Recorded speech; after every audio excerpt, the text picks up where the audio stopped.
나는 20대 중반의 직장인으로 최근 이사를 하게 되었다. 회사에서 좀 더 가까운 곳으로 이사하는 것이 좋겠다고 생각했고, 그러던 중 마침 괜찮은 가격의 아파트를 발견하게 되었다. 낡았지만 꽤 넓고 무엇보다 역세권이라는 점이 끌렸다.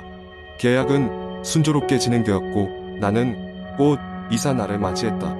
이사 당일 이삿짐 센터 직원들이 바쁘게 짐을 옮기고 있을 때였다.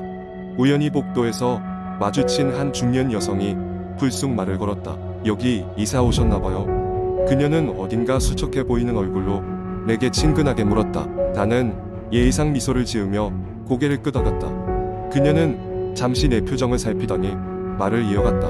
이 동네 살기 조심해야 해요. 심심치 않게 안 좋은 일이 생기니까. 그녀의 말에 순간 찝찝함이 밀려왔지만 이삿짐을 옮기느라 바쁜 나는 별 대꾸도 하지 않고 자리를 떠났다. 그러나 그날 밤 침대에 누워 고요한 방 안을 바라보고 있자니 낮에 그 말이 자꾸 떠올랐다. 이상한 소문이 도는 동네인가. 하지만 곧 피곤함에 잠이 들고 말았다. 며칠 뒤 일어난 일이 내 의심을 확신으로 바꿨다. 그날은 한밤중에 식은땀을 흘리며 잠에서 깼다. 이유는 알 수 없었지만 이상하게 불안한 느낌이 들었다. 그런데 문득 방 한 구석에서 무언가 움직이는 느낌이 들었다. 눈을 크게 뜨고 그쪽을 살폈지만 아무것도 없었다. 이상한 기운을 느꼈지만 그냥 꿈이라고 치부했다. 그 다음날 밤, 이번엔 화장실에서 이상한 소리가 들렸다. 물방울이 떨어지는 소리였다. 나는 물을 잠그고 잤다고 생각했는데 다시 화장실로 향하니 수도꼭지가 열려 있었다. 다시 잠그고 돌아왔지만 석연치 않은 기분은 지울 수 없었다. 며칠 후 내 친구들을 불러 집들이를 했다.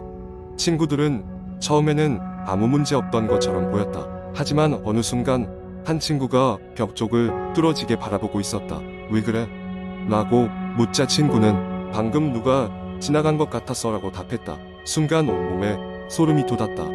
그날 온 친구들 중 몇몇은 결국 나중에 이상한 기운을 느꼈다며 빨리 가고 싶다고 했다. 결국 나는 이 집에 무언가 문제가 있음을 확신하게 되었다. 인터넷에 검색을 하던 중 아파트 단지에 대한 크고 작은 사고와 관련된 소문을 찾을 수 있었다. 오래전 어떤 여성이 불행한 사고로 목숨을 잃었다는 얘기였다. 그리고 그녀의 혼이 아직 이곳을 떠돌고 있다는 소문이었다. 그제야 내가 처음 이사 왔을 때 마주친 중년 여성의 경고가 떠올랐다. 그 후론 나는 집에 있을 때마다 종종 그림자를 보고 정체 모를 소리를 들었다. 이 모든 것이 신경 속에서 만들어진 공포라고 가정하고 싶었지만 상황은 점점 더 악화되었다. 몸과 마음이 지쳐갔다. 결국 나는 이곳을 떠나기로 결심했다. 식은땀을 흘리며 악몽에서 깨어나는 날들이 계속되었고 집을 떠나는 날이 됐다. 짐을 정리하고 나서야 마음이 한결 가벼워졌다. 마지막 짐을 옮기고 문을 잠그기 전 나는 마지막으로 집 안을 둘러보았다. 팔짱을 끼고 서 있는 동안 뭔가 미묘한 변화가 느껴졌다. 집 전체가 차가워졌다. 문을 닫고 나서는 순간 뒤에서 또 다른 인기척을 느꼈지만 돌아보지 않았다. 다른 곳으로 이사한 이후로는 아무런 일이 일어나지 않았다. 하지만 그 아파트에서의 경험은 오랜 시간 동안 내 머릿속에 강하게 남아있었다. 인터넷에서 종종 관련 글을 찾아보면서 나 같은 경험을 한 사람이 많다는 것을 알게 되었다. 그 사건 이후로 나는 항상 집을 선택할 때 그곳의 과거를 꼭 조사하고 있다. 두 번째 이야기. 한여름밤 무더위에 잠을 설치던 나는 선풍기 하나에 의지하며 침대에 누워 있었다. 당시 대학생이었던 나는 방학을 맞아 혼자 자취하던 작은 원룸에 머물고 있었다. 그 방은 철계단을 따라 올라가야 하는 5층 꼭대기 다락방처럼 생긴 구조였다. 그날 밤은 유난히 더워 창문을 조금 열어두고 잠을 청했다. 창문으로 들어오는 붉은 가로등 불빛이 방 안을 은은하게 비췄고 나는 살짝 어지러운 상태로 결국 잠이 들었다. 정확히 몇 시였는지 기억은 나지 않지만 갑자기 흠칫 놀라 잠에서 깼다. 선풍기는 그대로였고 방 안은 고요했다. 그런데 어디선가 희미한 음악 소리가 들려왔다. 처음에는 옆집에서 들리는 소린가 했지만 점점 그 소리가 가까워지고 있음이 느껴졌다. 무언가 이상한 기운이 느껴져 귀를 기울여 보니 이는 옛날 동요 같은 것이었다. 동그라미 그리려다 무심코 그린 얼굴, 익숙한 멜로디였다. 하지만 시간이 지날수록 그 곡조는 불길하게 변했고 소름 끼치는 느낌이 온몸을 휘감았다. 더욱 이상한 것은 그 소리가 창문 밖에서 들려오는 것처럼 느껴졌다는 것이다. 나는 창문 쪽으로 시선을 돌렸지만 불빛이 약해 잘 보이지 않았다. 순간 서늘한 바람이 불어와 커튼이 살짝 움직였고 커튼 사이로 얇은 그림자가 언뜻 스쳐가듯 보였다. 놀란 마음에 창문을 닫으려고 다가갔을 때 갑자기 창문 유리 너머에 무언가가 확 달라붙었다. 하얗고 창백한 손이었다. 놀란 나는 비명을 지르며 뒤로 넘어졌다. 바닥에 엉덩방아를 찌우면서도 순간적인 공포 때문에 눈을 떼지 못했다. 창백한 손에 이어 이젠 얼굴이 나타났고 그것은 이제까지 본 적 없는 끔찍한 모습이었다. 흉측하게 일그러진 웃음을 짓고 있는 얼굴은 마치 나를 비웃고 있는 것처럼 보였다. 얼마나 시간이 지났는지 모른 채 그 얼굴과 나는 서로를 쳐다보았다. 도저히 움직일 수 없는 나의 신체가 원망스러웠고 간신히 정신을 차려 휴대전화를 집어들고 경찰에 전화를 걸려고 했다. 그러나 그 순간 모든 것이 침묵으로 죽은 듯 고요해졌다. 창문 밖에 끔찍한 형상도 사라지고 방 안은 다시 적막에 휩싸였다. 경찰에 신고할까 생각했지만 만약 꿈이었다면 애실 없을 것이라 판단했다. 그래도 불안한 마음에 불을 켜놓고 밤을 지새우기로 했다. 그렇게 뜬 눈으로 밤을 보내고 날이 밝자 내가 본 것이 단순한 환상이나 꿈이기를 바라며 일상의 일로 돌아갔다. 며칠 뒤 같은 빌라에 살던 이웃이 이사한다고 했다. 짐을 싸던 중 그녀가 조심스레 말을 걸어왔다. 저 혹시 며칠 전 밤에 이상한 것 본 적 있어요? 나는 깜짝 놀라면서도 대수롭지 않은 척 대답했다. 왜요? 무슨 일 있었어요? 그녀는 불안한 듯 주위를 살피더니 작은 목소리로 말했다. 저 며칠 전에 이상한 노랫소리를 듣고 창밖에 누가 서 있는 걸 봤어요. 정말 이상한 느낌이었어요. 이곳에 혼자 있으려니 무서워서요. 그녀의 이야기 속 단어들은 나의 기억을 자극하며 또렷이 떠올랐다. 그날 밤 내가 경험한 것과 정확히 일치했다. 나는 순간 오싹한 기분에 휩싸였지만 이내 그녀를 안심시키려 했었다. 요즘 비슷한 꿈을 꾼 사람들이 많다고 들었어요. 기분 탓일 수도 있잖아요. 그렇지만 내 마음 한구석에서는 이 모든 것이 기분 탓이 아니라고 무언가 설명할 수 없는 존재가 있다는 소리 없는 경고가 울려 퍼지고 있었다. 그렇게 이웃도 떠나고 나는 혼자 그 무언가의 실체를 확인하지 못한 채 그 후로도 그 방에서의 많은 밤을 뒤척이며 보내야 했다. 세 번째 이야기. 고등학교 시절 나는 서울 외곽에 있는 작은 마을로 전학을 가게 되었다. 그 마을은 도심과 다르게 저녁만 되면 적막감이 감도는 곳이었다. 달빛조차 닿지 않을 정도로 어두운 길거리를 지나다 보면 뒤에서는 늘 이상한 소리가 나는 것 같았다.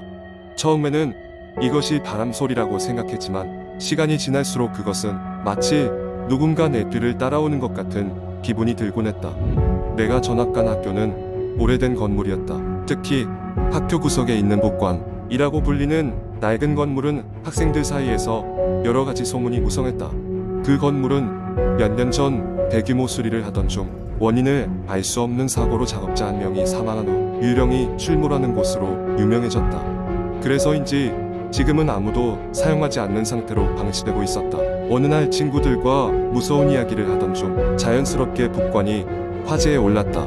용감하다고 소문난 나였기에 친구들은 나에게 복관 안을 탐험해볼 것을 제안했고 역시 두려움을 이겨내고 용기를 내기로 했다. 다음 날 밤 나는 손전등 하나만 준비한 채 심장이 두근거리는 것을 애써 무시하며 북관으로 향했다. 북관은 밤의 어둠 속에서 더더욱 으스스해 보였다. 나는 문이 잠겨있지는 않을까 걱정했지만 다행히도 혹은 불행히도 문은 쉽게 열렸다. 안으로 들어가자마자 나는 낡은 목재 냄새와 함께 싸늘한 공기를 느꼈다. 좁고 긴 복도를 천천히 걸으며 나는 주변을 주의 깊게 살폈다.